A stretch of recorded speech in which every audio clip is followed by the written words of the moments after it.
Hello, everybody, and welcome back to our latest Inspire the Mind conversation. And I'm really thrilled today to be chatting to Harriet Frew. Now, Harriet is a therapist, and she's going to tell us more about that. And she specializes in eating disorders and does work mainly in the NHS, but also privately. So I was interested in Harriet's work because I was particularly interested in some of the issues facing teenage girls and why there is an increase in eating disorders at the moment. Harriet doesn't just work with young people. She mainly actually works with adults, but her specialization is in eating disorders. And I thought there's some really interesting stuff for us to learn. So without more ado, just say hello, Harriet. Welcome. Thanks for coming on the show. Oh, thanks for having me, Rachel. Not at all. And Harriet, I've given a little bit of an introduction, but maybe just give us a little bit more detail about how you would describe yourself and your work. Yes, so I'm an eating disorder therapist. I do work for the NHS for the Cambridgeshire Adult Eating Disorder Service and also in private practice. And I've been doing that almost now for 20 years, which is a bit scary. Wow. But yeah. You look much too young to be doing it for 20 years. Whatever you're doing there's something good there. But Harriet, just rewind a little bit and just sort of going right back to sort of like, school education, or where did this interest come from? Did you study psychology at uni, or where did this sort of the interest start? Well, I very much came to actually as sort of the wounded healer. I suffered from bulimia nervosa myself from the age of 17 to sort of into my mid-20s. Wow. And at that time, I guess, it was sort of, back in the 90s, there was not really much support available at all. And I sort of tried to get help at the time and, got quite frustrated with all the dead ends. So I went into it in a very sort of idealistic way, thinking, I want to help people to, have an experience that's different from mine. And I made a decision quite early, sort of in my early 20s, that I wanted to train as a therapist, and sort of got on that journey quite early on. And then the rest is history, really. I started sort of working privately and in the NHS in my late 20s. And I've just remained very sort of passionate and enthusiastic about working with people with eating disorders throughout my career. And I've sort of always sort of specialised in eating disorders. And then more recently, I've sort of got more into social media and podcasting. So that's allowed me a bit of a sort of creative outlet as well. So I feel like it's been a very interesting and rewarding career, really. Okay, but, it came from my wounded roots. Okay, fabulous. And I don't know how much you want to share about that, but just even going back then a stage further, you said you first had it when you were 17. Have you presumed, I'm sure you have, but do you trace it back to your childhood, how you were brought up, school, or maybe that's really simplistic, or where were you brought up? What was the sort of setting that where the bulimia started, really? Sure. Well, yeah, no, I was brought up, I'm the eldest of four girls, brought up on a farm. My dad always wanted boys and wanted me to sort of go into farming. And it's really interesting, isn't it? Because of course, eating disorders are about food, weight, body image, but really they are a symptom of underlying distress. They are a kind of coping strategy. And for me, the bulimia was very much a way of trying to cope with sort of, some difficulties really of wanting to forge my own path, and my dad having different ideas, and just the extreme conflict I felt in managing that whole situation, really. It was very much, the symptom very much got focused onto my body, wanting to change my body to get back some control, to kind of deal with the situation. But it was really much more about just not feeling good enough and feeling very conflicted that between like going along my own path and also getting my family's acceptance, and almost realizing I probably couldn't have both. Wow. And at that stage, it's very hard to deal with. Yeah. So, and where did your mum come into the story? Was she kind of like supportive of you, or more on your sort of not dad's side, but where did she fit in? Yes, my mum is incredible, very warm, supportive, encouraging person in my life. But I think you know, probably hasn't had opportunities herself, or hasn't taken opportunities to, you know, maybe forge her own path. So I think she was probably a little bit passive in that situation. You know, she was very much there for me, but at that stage I felt I was kind of quite going it alone, really. But Right. Right. yeah. How fascinating. And I'm sure that makes total sense that, you know, a lot of mental health problems or conditions, there's something behind them, there's something in the background, and then that they can manifest in different ways, but sort of unpeeling the onion about what's sort of the underlying. I mean, does that come a lot into your work when you're working with adults with eating disorders? I'm chatting, by the way, to Harriet Frew, who's an eating disorder specialist. Is it useful to know the reasons, or is that not necessarily helpful? What do you think? Yeah, I think it is really important to understand the roots of the problem. I think it needs almost a kind of multi-layered approach, because I think, you know, often when people come into therapy, they think it is all about the food, or they just don't really understand why they're doing what they're doing. They don't understand why they're struggling. They don't understand why they're in this really difficult place. So when you start to view the eating disorder as a psychological coping strategy and start to kind of dig a bit deeper and think about, okay, so what has happened in the past that might have contributed? Has there been some stress maybe that's triggered it? And then also what's kind of keeping it going as well. Yeah, because it's I guess it's, you know, it's that deeper stuff, but it's also about the sort of perpetuating cycles in the present as well. So you kind of need to address all the layers really to fully heal. And you mentioned yourself that notion of control, and I'm not an eating or just a specialist in any shape or form, but it's often said, isn't it, that, you know, you control your eating patterns because you can't control other things. I mean, is that too simple to say that that's the main reason that people have eating issues? I mean, I think it's definitely sort of one segment of the pie, because I think food is one of the few things in life, I guess, that you have complete control over as a human being. You know, whether you're restricting it or emotionally eating it or whatever you're doing with it, it's one of the few things in a way that is completely in your control. Yeah. But I think it's not just about control. It's often as well a way to kind of distract or numb from difficult feelings, because if you're in disordered eating cycles, you're very preoccupied with food and weight and body image. So you can focus a lot on those things, perhaps, rather than dealing with the quite painful emotions that might be underneath. That's really interesting.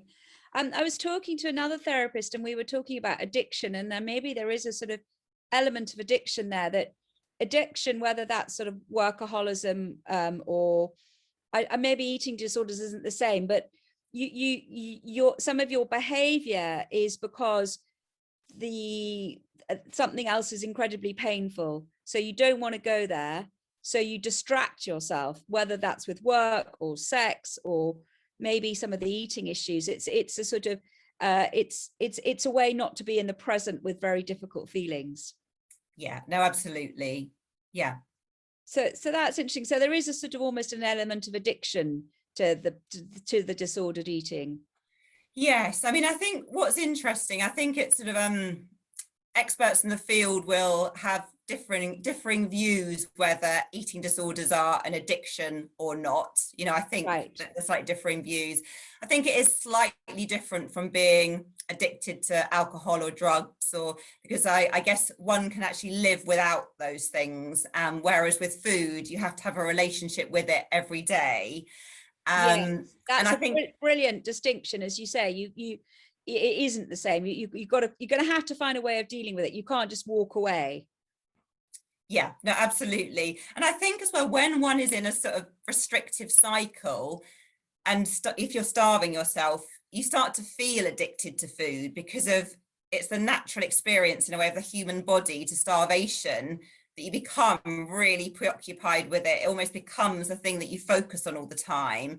Yeah. And actually that can be alleviated to some extent through regular eating, stabilizing blood sugar, those things. So I know myself, when I was in the depths of bulimia, I probably would have said I was addicted to sugar, but actually today I eat sugar on a daily basis, and I don't have an addiction to it, you know, but because of my Yeah. eating is much more healthy and balanced now, I'm not experiencing that physiological effect which felt like addiction. So that's interesting. So it's almost like there's a first topic of how you get into the disordered eating, and then in a way the disordered eating itself has some consequences. The actual mechanism by which you're kind of eating effectively in itself produces a whole nother set of issues. Yeah, absolutely. And I think that's why you just need that balanced approach of looking at the deeper issues and looking at this, working on the symptoms as well. Because if you do one without the other, you know, I often say to clients, you know, you can talk about your relationship with your mother till the cows come home, really. But if you don't stop restricting your eating, you're not going to feel better physically and mentally. You know, even if you're talking about some of the feelings that might be suppressed through the eating disorder, you're not going to break out of the cycle without interrupting some of those behaviors that are happening and sort of perpetuating the cycles.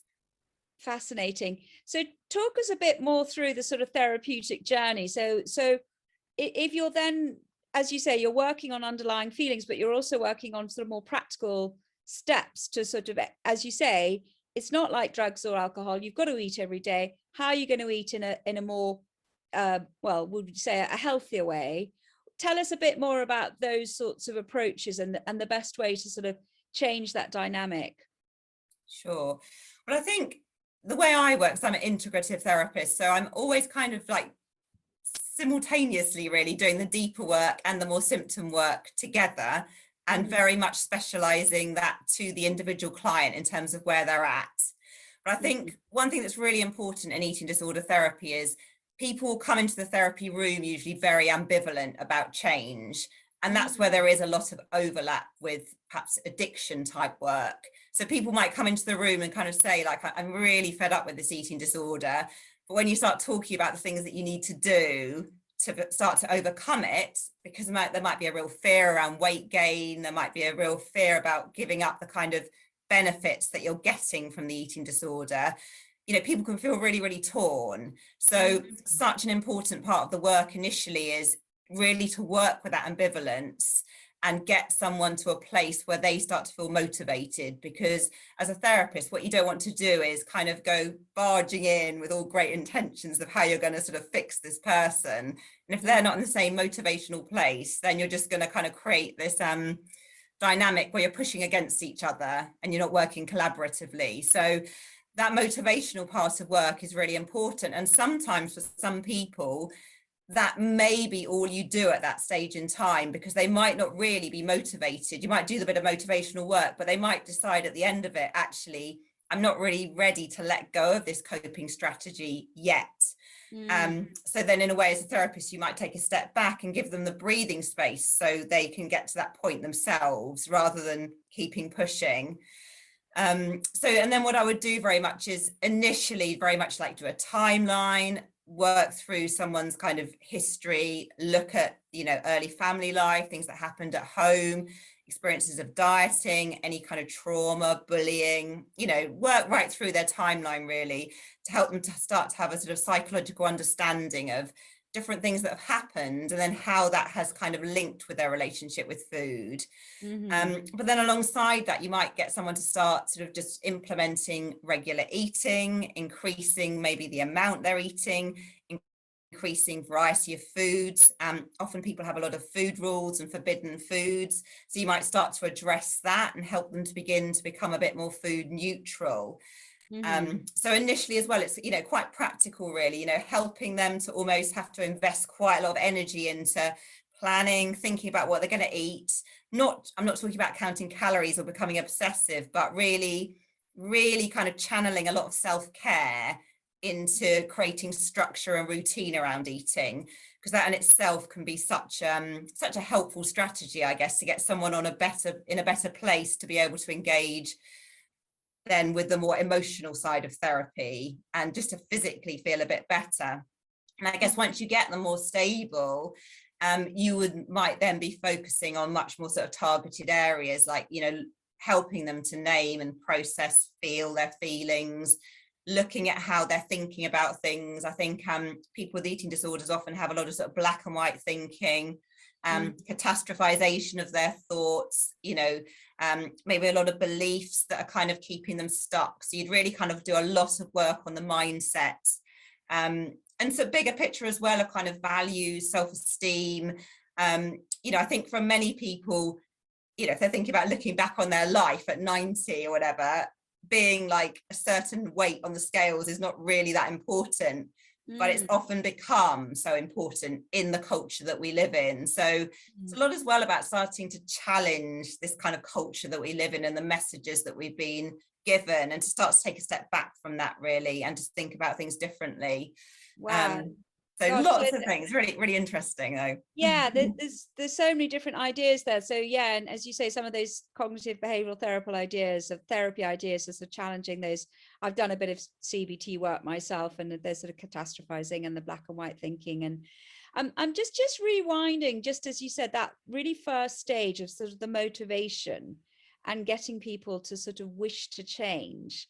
I think that's really interesting. Maybe just tell me a bit more about that, because there's something there about you, the fixer, and then the victim. And somehow I love that point you were making, that you've got to be allies in a way. You've got to sort of go on that journey together, hand in hand, rather than you, Harriet, you've got the answers and they're broken and only you can sort them out. I'm finding that a really interesting area, but I don't know if you can talk a bit more about how to sort of engender that feeling of you're alongside them. Sure. Yeah, I think this is so important, because I think as well, when people often come into therapy, they've had a lot of people around them maybe really pushing them to change, and expressing understandably perhaps a lot of anxiety or upset about what they're doing. And they often feel kind of very got at, really, I guess. And also people around them are often highlighting all these kind of costs to what they're doing. They're kind of hearing that every day. But I guess what's happening then often with that is it leaves them defending the eating disorder even more and kind of clinging to it even more. So I guess the therapist, you are really just trying to step into that very warm, accepting place where you're just kind of welcoming all the feelings and kind of just sort of saying to them, like, this is a coping strategy for you, isn't it? You feel really scared of letting go of this, and that's okay. And I want to hear about that and understand it, and to really help you make sense of that. So in a way, they have all the space and safety to bring all of those feelings and to be able to really talk about how it's supporting them. And then I think in a way, when they have the space to do that, and you just listen to that and you don't try and fix them, then someone is going to start to move themselves more towards a place of thinking, actually, do I want to cope in this way? If I have difficult feelings, do I want to be starving myself? But they need to have the space to sort of think about that. And I guess, sort of with motivational interviewing,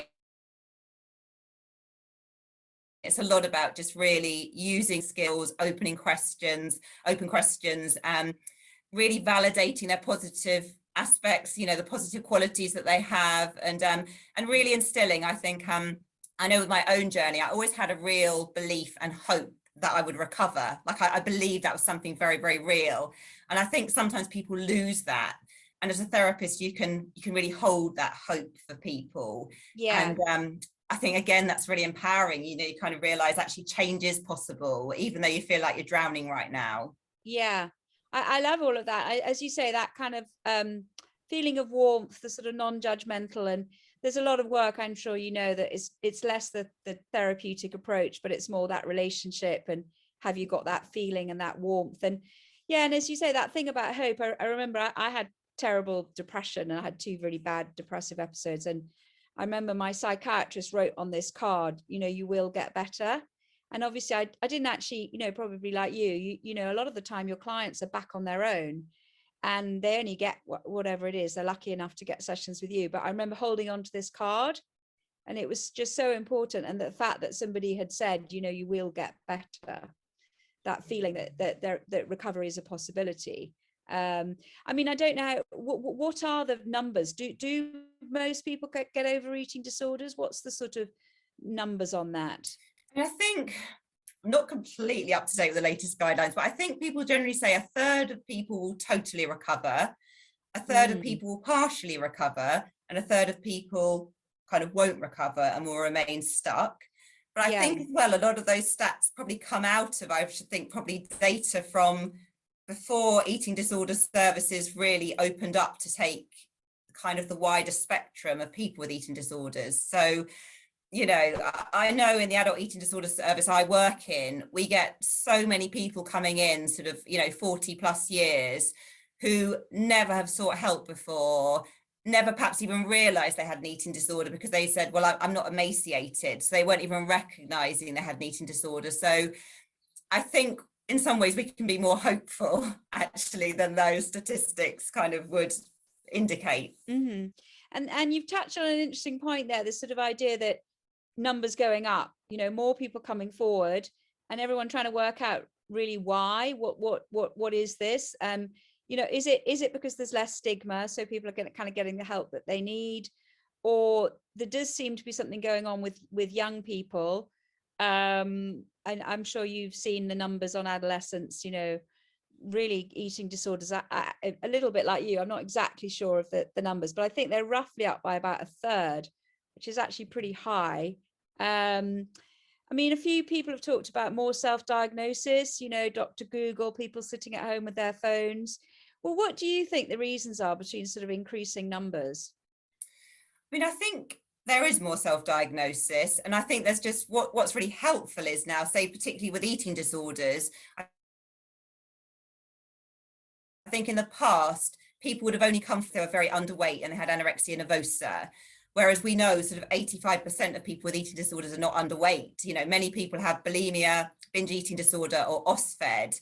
So I think now, in a helpful way, social media has very much kind of spread the message now, you know, that actually your eating disorder is valid if you're not underweight. These other kind of disordered eating behaviors are very valid. So I think people are definitely recognizing there is an issue, you know, more than they perhaps would have done in the past. But I think, again, it's, you know, it's not just that, it's down to just the pace of life, isn't it? I think, and the expectations on young people, the pandemic, all the disruption that has sort of led to young people with the, you know, just missing out on such important milestones and the isolation. And then, of course, social media, I think, just adds fuel to the fire as well. And I think people just leading very, very busy lives, you know, so there's not the time to sort of just check in with each other and talk about how you're feeling. And, you know, everyone's sort of kind of spinning so fast, really, that I think as well, when the pandemic came along, there was many people that were very, very vulnerable with their mental health already. And I think the pandemic, you know, with all the stress that brought, just tipped a lot of people over the edge, but they were probably a bit vulnerable beforehand anyway, I think. Okay. So there's quite a lot of different things there. So maybe again, lack of control, that people felt that they didn't have much control through the pandemic. They couldn't get the help. They were on their own.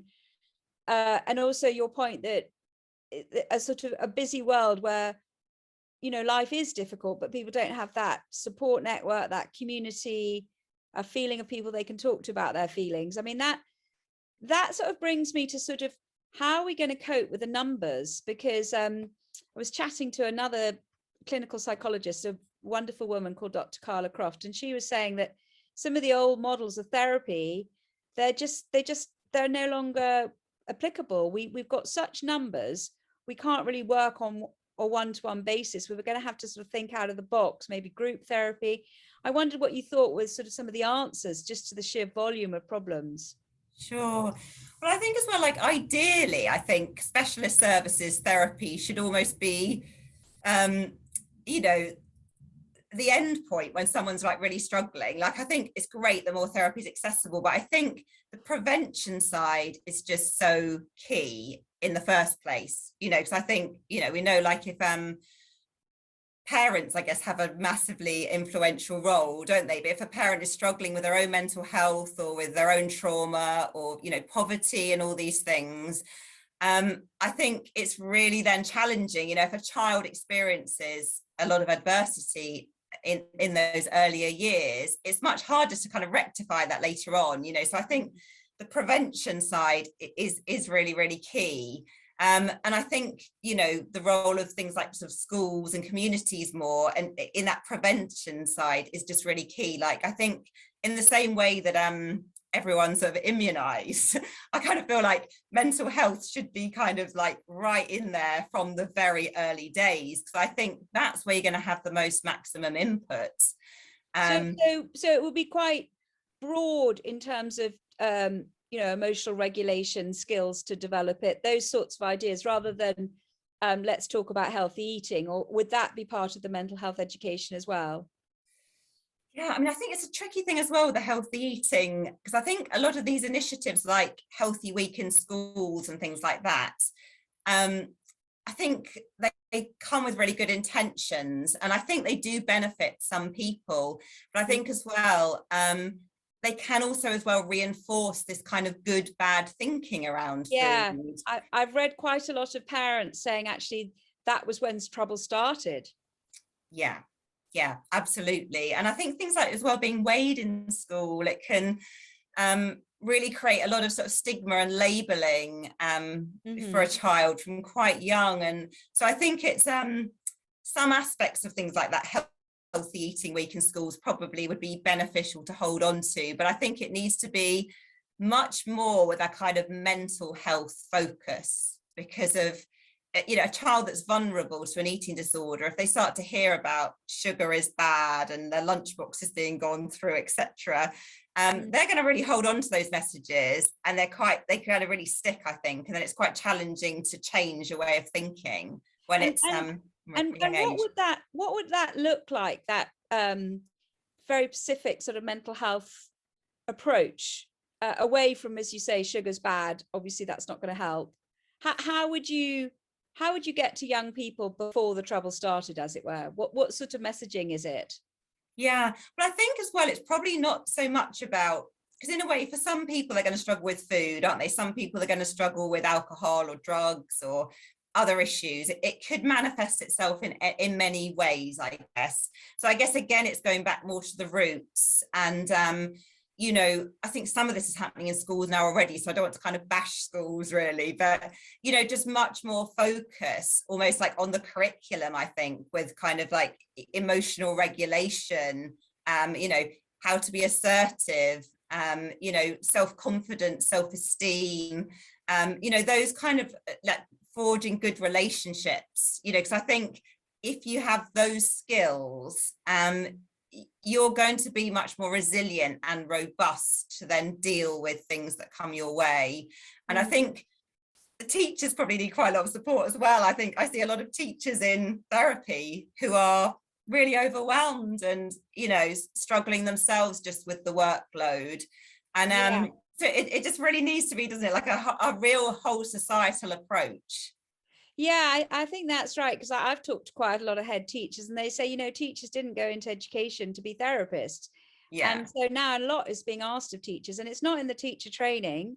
Yeah. And where's the time? You know, so it is tricky, but yeah, and maybe from my point of view, I think it does need to be very root and branch. You know, teacher training needs to be addressed, as you say, the curriculum needs to be addressed, you know, across many subjects. I mean, this is potentially a really big change. And sometimes, I don't know what you think, but sometimes I think maybe, though it's heartrending at some of the stories of the suffering that people are going through, but it's almost like we've got to get it this bad before people really sort of almost take it seriously enough.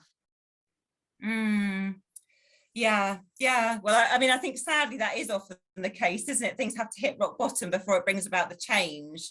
Yeah. But Yeah, I mean, yeah, I mean, I don't know, but it's quite. I feel it's quite dramatic, the changes that really need to happen. You know, in education, because I think probably schools are going to be the place where this is going to have to happen, because, as you rightly pointed out, lots of parents, if they're suffering social deprivation or poverty, or they've got their own mental health problems, they're not necessarily going to be able to help. I mean, some parents are, but from a sort of government policy point of view, school is your best bet, which I suppose back to the pandemic, why things have been so very difficult for people. Yeah, no, definitely. And I think as well, it's almost valuing. I mean, I sort of think with my own children, and I don't really always get this right, but you know, I would value mental health above academic achievement, really. And I think, you know, for me, if my children have got good friends, if they're communicating their feelings, if they are, you know, as content as one can be in life, because, you know, life does have its ups and downs. But I almost think we need more of that approach, you know, because I see with my daughter now doing her GCSEs, even though I'm quite relaxed at home, there is so much pressure from the school. And, you know, and again, I'm not blaming the school. The school are responding to the higher powers, aren't they? And doing the very best they are trying to do. But I think as a society, we're placing so much value sometimes on this kind of striving and achieving. And not that we want to throw that out, but I think mental health just needs to be so much more under focus and so much more kind of valued and, you know, addressed as part of the package, because there's no point having loads of A levels, is there, if you're, you know, just massively stressed and self-harming because you're just so overwhelmed by all the pressure, and, you know, it's just not, doesn't make good sense, does it? Sure. So just if you're just tuning in, I'm chatting to Harriet Frew. We're talking about eating disorders and why they're on the rise and what we might do about it. We've just been chatting a bit about schools. But Harriet, you mentioned earlier that really interesting idea that, you know, for some people, eating disorders, well, maybe for all people, they see it as a coping strategy. It's a way they feel they're in control, and it's working quite well in some ways for them. So what I'm interested in is, how can you shift to presenting other coping strategies, and what might they look like? So, I mean, I guess, you know, initially when someone comes into therapy, they've never thought of the eating disorder in this way, that they're getting this kind of coping from it. Yeah. So I think even that first exercise, putting the cards on the table, naming the coping strategies, that's really, really helpful.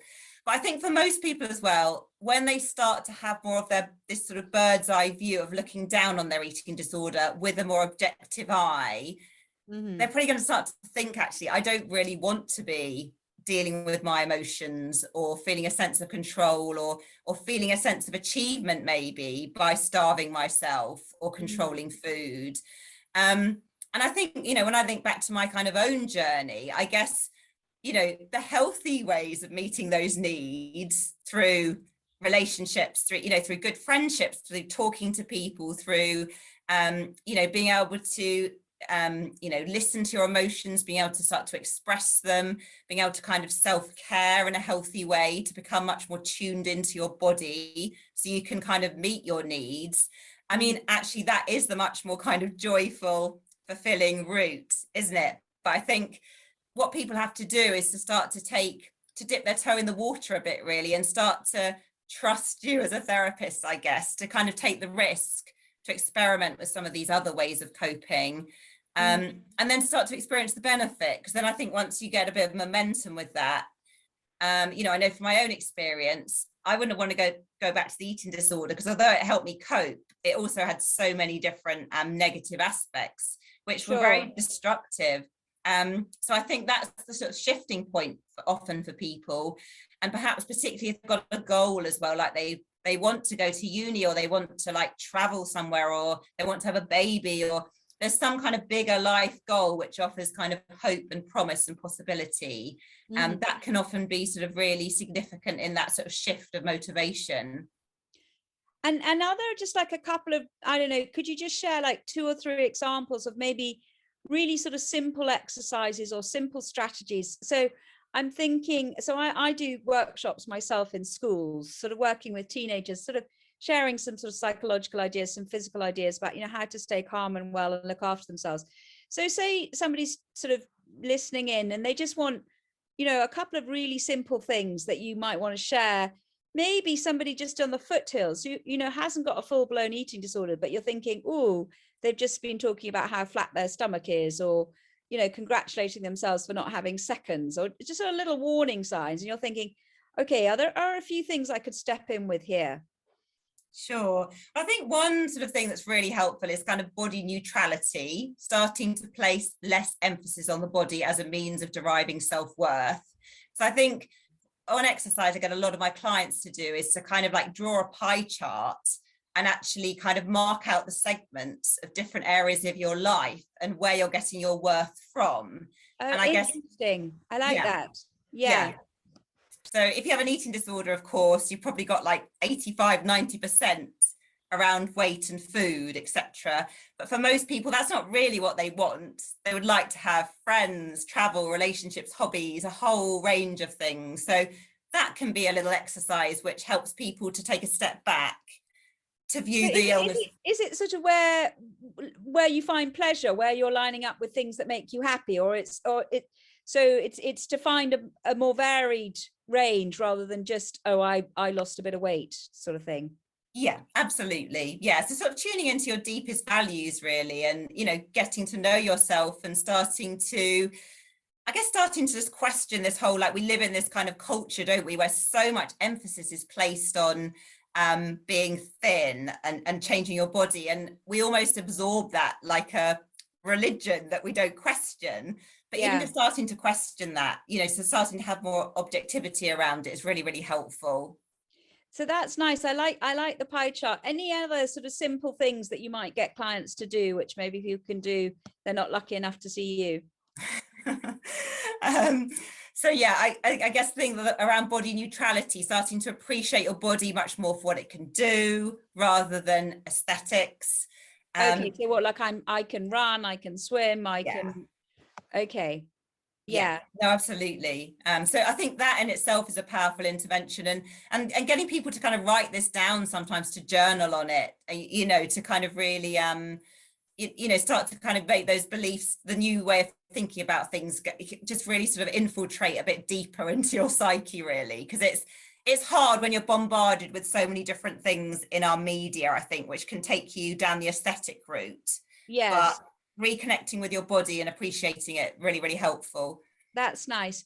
Is there anything around, somehow I feel this myself sometimes, that there's a sort of complete separation between my head and my body. I don't sort of feel there's a connection, and I live so much in my thoughts. But how could I somehow, I don't know, reintegrate my body? That maybe that's very deep and difficult, but yeah, I don't know what you think about that. Yeah, I mean, I think it's a simple answer, but a hard one is, I think a lot of it is like slowing down, isn't it? Because I think we're often just speeding through life, and we often just don't have many periods where we're just sort of reflecting and being more connected, because we're busy, we're stimulated all the time. So I think just creating little pockets of time just to, you know, connect a bit more with yourself, and just to kind of notice, how am I feeling? You know, that's really helpful in itself, but I know it's not easy. I quite like, I do a lot of the breathing exercises, because that does sort of stop me just being in my head, and it does sort of link me back into the kind of corporal somatic experience, and just sort of allowing that, you know, and just sort of being conscious of my breath. And, you know, some of the mindful ideas are, for me, they are good at kind of bringing that connection back together again, as it were. Yeah, and I mean, I'm completely with you, because I think obviously with your breathing, you can actually just really calm yourself, can't you? Genuinely, you're physically going to, you know, stimulate the parasympathetic nervous system and calm down if you are slowing your breathing. And so almost like if you're slowing your body down with your breath, you're physically gonna, you know, you're gonna reconnect more, aren't you? Yeah, and then maybe some of the muscle relaxation techniques as well are quite good, because they kind of connect you with your physicality, and almost like in a, I don't know, I was going to say almost like a spiritual way, but there is something about how, you feel, I can't quite think of the right term, but it's something about coming together, body, mind, spirit, pulling them all together again, as opposed to being separate. And as you say, that kind of rush. And for me, the rush is also about always being in my head. You know, to-do list, tick, tick, tick, busy, you know, what have I done? What have I achieved, kind of thing. Yeah, they're very easy, isn't it, to fall into that.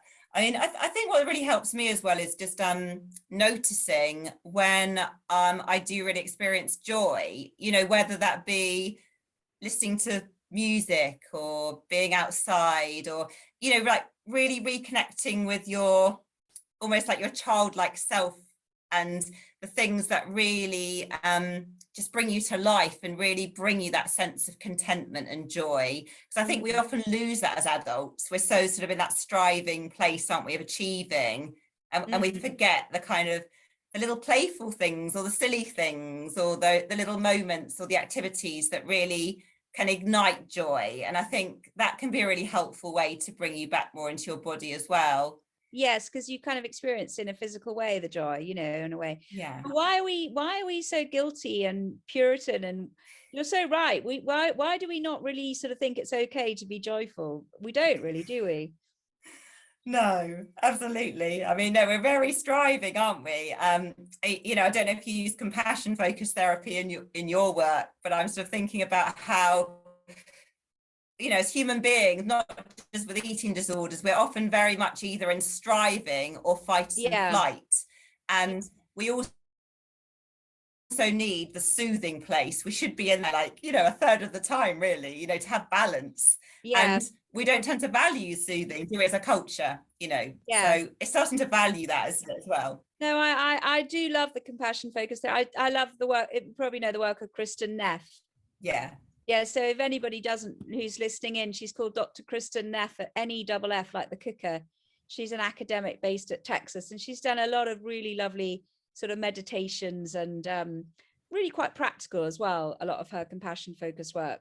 But yeah, as that is just saying that, you know, that's really good, good to put some numbers on it, that a third of our time we should be aiming to be in our soothing system, rather than the anxious striving and more. Just taking back to you a bit more personally, what brings that out in you? Where's the joy? Where's the, is it, you said, mentioned being in nature, what kind of keeps Harriet Frew steady and calm? Because you're giving out a lot, aren't you? If you think in your work, I mean, I know therapists have supervision and you'll get support, but still you are giving out a lot, like a sort of teapot that's pouring out a lot. Yeah, no, I mean, for me, I think just being very playful, really. And I quite like doing sort of adventure sports, like things like parkour, or like Ninja Warrior, or, you know, canoeing, or, you know, I kind of get a lot of joy from things like that. So yeah, that's definitely part of it. Like almost like activity holidays, or but maybe that goes back into striving and achieving, or yeah, I mean, I say in a very non-strivey way, you know. okay. I might do, you know, say if I was going to do something, like a parkour class, I might even just do it like once every 2 months or something. You know, it's not in a really goal orientated way, it's much more in a kind of playful way, like, let's just go and do this for fun. Not I'm ignorant. What is parkour? I should know. It's where you kind of like yeah, move through the urban environment, I guess, kind of like going over walls and like climbing on things and swinging on bars and things like that. Okay. So, Yeah, but I'm not an expert at all. I really just do it for fun. Like, you know, if you Google it, you'll see like people doing crazy how do you stunts. spell it? PAR. Parkour. Actually, I have heard of it. Yeah.